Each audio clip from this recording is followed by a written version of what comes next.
Catherine Crosby and Gene Kelly host Bing Crosby's Memories of Christmas Thursday. As militant Iranians holding the American hostages ignore the United Nations resolution calling for the release of the 50 Americans, I'm Stan Borman. Complete details of that story and the rest of the news coming up next on News Center 11. Stay tuned.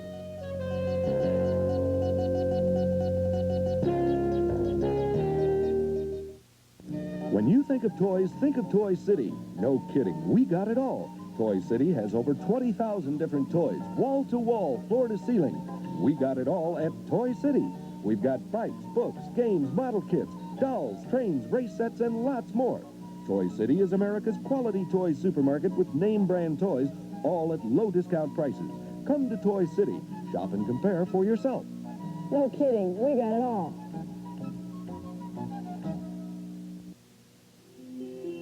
I like my music soft, my wine dry, and my men in three-piece suits. This year's Foreman & Clark vested suits in stripes or plaids, it's Heavenly.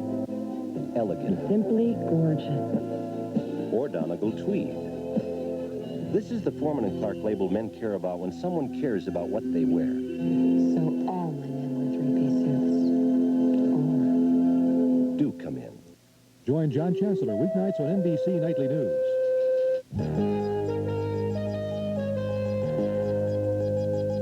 This is the 10 p.m. edition of News Center 11 with Glenn Burns weather, Bob Kurtz sports, and anchorman Stan Borman. Good evening, everybody. Here's what's happening tonight at 10 o'clock. Militant Muslims holding the 50 American hostages in Tehran are ignoring yesterday's unanimous United Nations resolution calling for the release of the Americans. Today, followers of the Ayatollah Ruhollah Khomeini staged an armed march in support of the embassy takeover. They called the UN mandate worthless and again threatened to try the hostages as spies. And on this, the 32nd day of captivity for those hostages, British television obtained an audio tape recording allegedly recorded by a woman guard at the embassy. The speaker, identifying himself as U.S. Marine William Gallegos, says he and the rest of the hostages agreed that the Shah should be returned to Iran. Meanwhile, ousted Iranian Foreign Minister Abul Hassan Bani Sadr today called for the release of the hostages, and radio broadcasts in Tehran held out hope that a negotiated settlement might still be reached. But the crowd surrounding the embassy continued their chants demanding the return of Shah Mohammad Reza Pahlavi. Meanwhile, the puzzle of exactly where the Shah will go continues tonight. Today, a spokesman stated that the Shah will not seek asylum in 4 of the countries most often mentioned as possible sanctuaries. Egypt, Panama, the Bahamas, and South Africa have now been ruled out. Presidential hopeful Edward Kennedy is still feeling the sting of criticism stemming from his verbal attack on the Shah's regime over the weekend. Today, Kennedy called for a debate on whether the Shah should be given permanent asylum in the United States. NBC's Tom Pettit has more. With his dissent on the Shah, Kennedy got on the front page and the evening news. Today he did it again, then tried to give himself political resuscitation. First this, a demand for public debate. Kennedy had been getting a bad press in America, good press in Iran. Are you happy about the endorsement from Tehran? No, I'm not. Asking public discussion of whether the U.S. should give permanent exile to the Shah loomed as another hot potato. Most of the U.S. Senate, more than 70, received a confidential briefing from Secretary of State Vance. Kennedy found a way to get off his own hook. He asked that the administration consult with Congress and keep Congress informed before deciding on refuge for the Shah. Vance said yes. Kennedy's advisors brooded over whether that solved the Iran issue and Kennedy's first campaign crisis. Downtown, the vice president had said, "We hear a great deal about the crimes of the Shah, but that is not the issue." The issue, said Vance, is hostages. And we should not have it diverted by talking about the issue of the Shah at this point. And late in the day, the Iran matter regarding the Shah, for you, is now closed? I would say yes. I would say yes.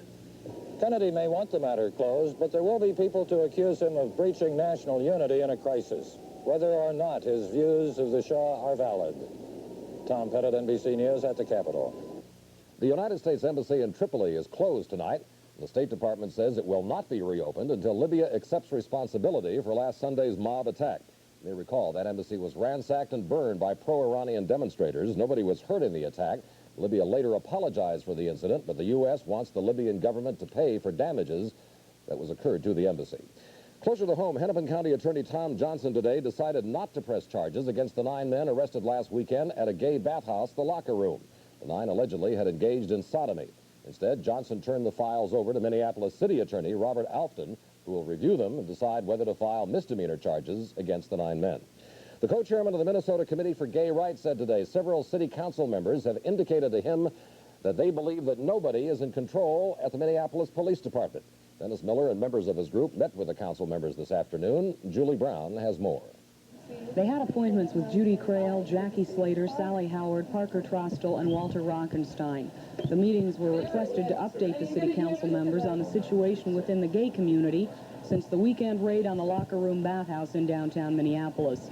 The gay rights organization asked the council members to publicly denounce the incident as political harassment and unequal law enforcement. After the meetings, Miller was optimistic.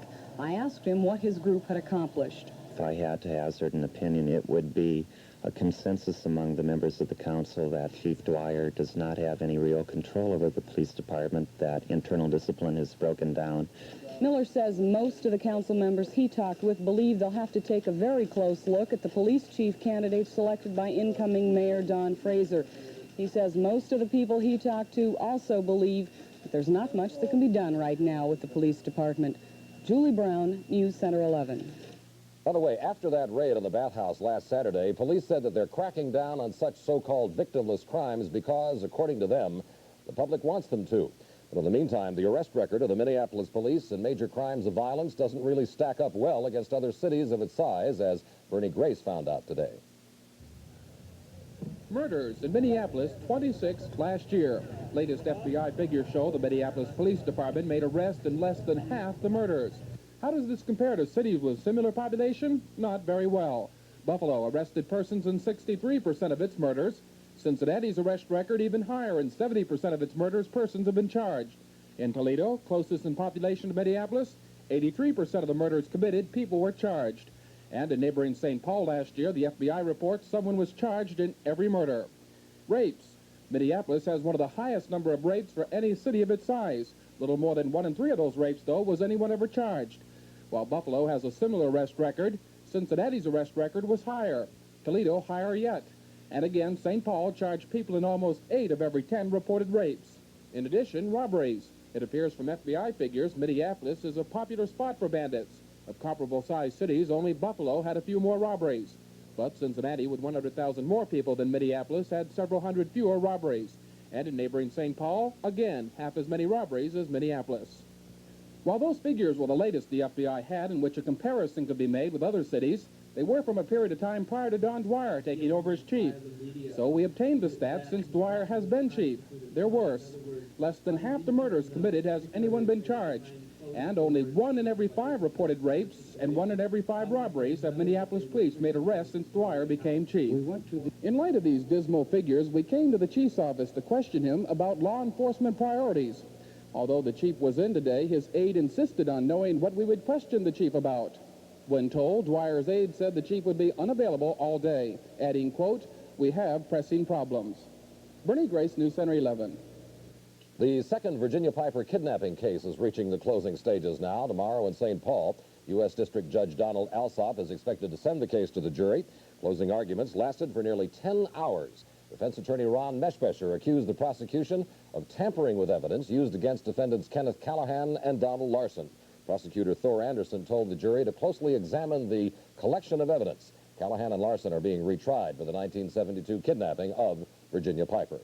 FBI agents say that they broke in a high-stakes Twin Cities gambling ring. At about midnight last night, the FBI, with help from local law enforcement authorities, raided a basement conference room in a Roseville office building.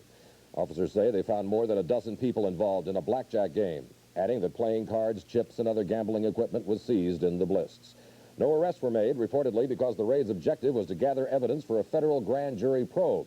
Officials described the gambling operation as totaling the 3-figure mark per game and floating from one location to another. Still to come on the news tonight, there's some good news about the health of the American people. We'll have that story and more as News Center 11 continues for a rather cold Wednesday night.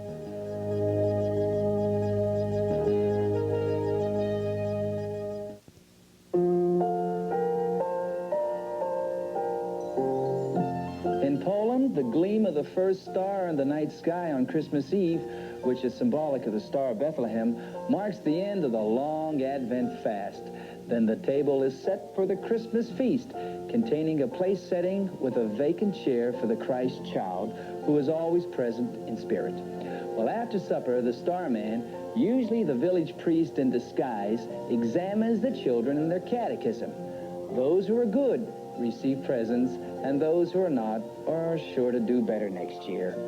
At midnight, church bells herald the Posterica, the Shepherd's Mass, which the entire family attends. So from the Poland of my heritage, a Merry, Merry Christmas. The 24 Days of Christmas has been brought to you by Country Club Markets with best wishes during this holiday season.